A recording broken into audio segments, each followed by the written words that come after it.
governo aprova projeto decreto-lei da Plano Nacional Ordenamento Território Penal. Quarta-feira, Lawrence Sanolo Sindrua. Fulang Abril, tiran rihundua Ronolo Sintolo.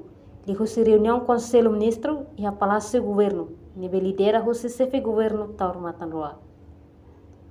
Ministro Presidência Conselho Ministro.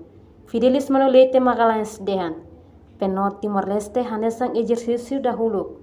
Husi planeamento territorial a nível nacional, nível realiza e enquadramento legal no institucional.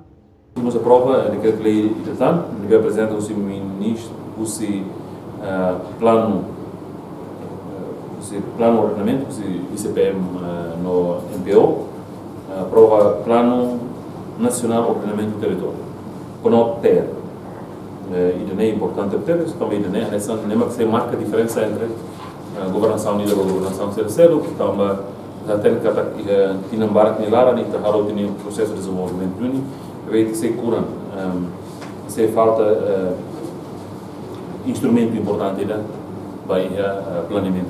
Então muito né, que fica que né esse halo diferença baía governação unida e governação terceira, também né esse passo crítico e passo importante né.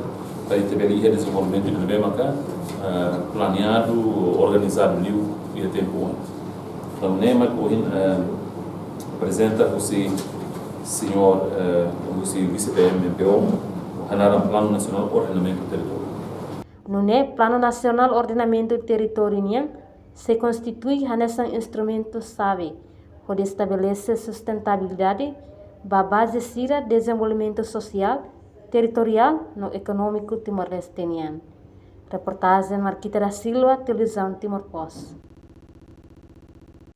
Janela Informação by Emma Hotu. Atuheta informação atual diakliu kita haluha.